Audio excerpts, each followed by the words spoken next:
Hi, this is Doyle Baker. I wanted to give you an update on some of the things we've learned in the last 24 hours and where things are going in the U.S.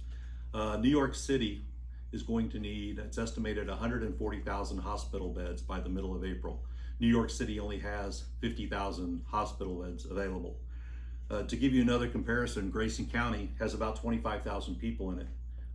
If you look at the percentages that we're looking at are needed based on what the COVID history, that means that of these 25,000 people, about 4,800 people are going to need to be hospitalized in hospital beds. If you say, well, only 70% of the people in Grayson County are going to have the disease, which is a good estimate, that means that we're going to need 3,300 hospital beds in Grayson County. Grayson County Hospital here in Litchfield has 75 beds. So you can see what the issues are. You're going to see in the next couple of weeks the surge that's going to hit New York. The hospitals are already saying they're having conversations about not resuscitating, meaning that if someone were to pass, their heart were to stop, they were to stop breathing, it requires a lot of supplies, and or it puts the hospital caretakers in risk.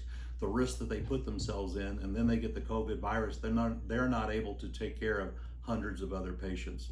So the conversation is that hospitals will not resuscitate people. That's something today we have a choice of, do I want to be resuscitated or not? That choice goes away. In the next few weeks, people that come in with the hospitals with heart attacks, strokes, car wrecks, the types of things that happen in life now, they're going to be in line behind 50 or so other patients that have COVID virus that are having a hard time breathing, that are just as much risk for the issues that they have. In the next couple of weeks, people are going to want to wear face masks. In certain cities out there already, face masks are required if you're outdoors. In certain cities out there today, if you're found outdoors without a face mask, you're being fined up to $5,000 or arrested. In certain cities out there, actually the penalties are even much, much worse. So, the question is now, should we be wearing face masks on the floor? We've done a lot of good with social distancing.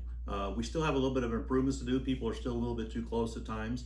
We got some barriers up in some of those areas where it's still a little bit of tight. That's a substantial improvement. We're looking at other places that we can do that. At this point, everybody doesn't need to be acting as if we're trying to keep the disease away from me. They need to be acting as if I am contaminated, I have this disease, and I don't want it to give it to anyone else. And that's what face masks do. They don't protect you as much as they protect others from what you might have.